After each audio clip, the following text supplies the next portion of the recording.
I just want to speak to what you were just saying about the 1099 C.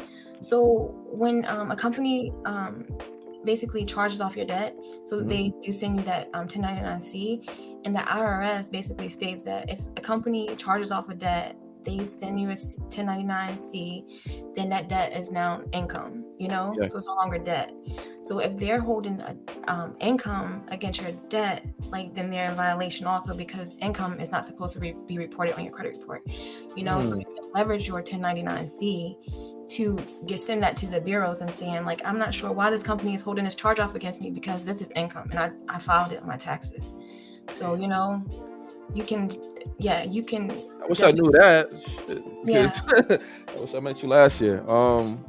Because I had a whole bunch of 1099-Cs and I didn't do that. That probably would have made it a lot easier, and I don't even know what that paperwork is. But sorry to cut you off. But you saying but basically that's what you can leverage that 1099-C to say, like, I satisfied this basically by claiming it as income, and they are satisfied basically by getting the they're getting a write-off by the IRS, so it's a wash now. It's a win-win situation, Wow, I didn't know that. All your personal information comes from applications. So, like, if you're at a bank and they say, okay, so what's your employment? And the client would say, I'm unemployed. So they'll put unemployment as your employment, and then that shows up on your credit report, So the next lender you go to is going to say, oh, we pull your credit report and said you're unemployed, but now you're telling us you work at this company, So that's how everything pretty much populates on your credit report, from what you tell lenders, like your state is, your name, your address, your birthday, employer. And then also if you change your address at the post office, it also generates on your credit report. So, like, different ways like that. If you go sign up for a Walgreens card, CVS card, like things like that, like it gets in public record. Wow. Rotation pretty much, so. I didn't know that.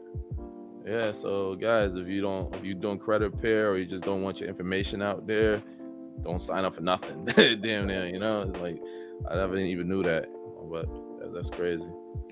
So if you pay it, if they don't agree and you still want to pay it just so it looks good as a zero, you are going to pretty much re-age it, so your statute of limitations is going to be like re-aged. The last active date on the report is going to be re-aged, and when you ever see an account on your credit report and it says the date last active, it's or 7 years from that date is when it's going to fall off the credit report, so basically if you make a payment now and the account's already 4 years old, you have only 3 years to go, you're going to make another, you can pretty much have a new 7 years to go,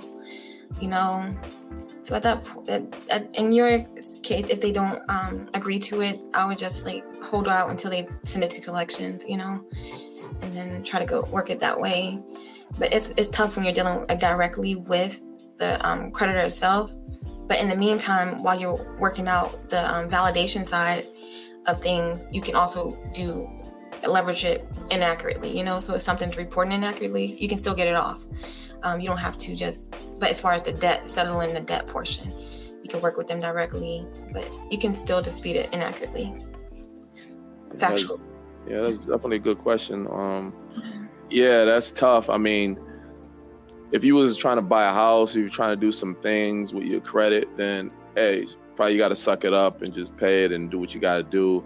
I was trying to do some things with my credit, so I had to do it. First I try to dispute everything, right, and get it off first, and then if you can't get it off, then hey, you got to go to paying it. Hopefully it's not a big amount, hopefully it's like $500 or whatever, $200, then it makes it easier to just be like, whatever.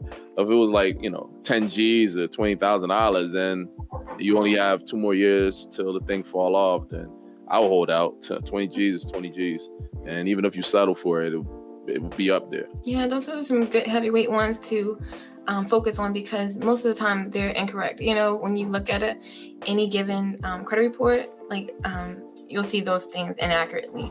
So you basically want to request, first use the reinvestigation letter, section 611, to basically tell the bureaus to reinvestigate on your behalf, and then you want to point out, after you give them a chance to reinvestigate, then that's when you're going to go ahead and point out each of these negative items one by one.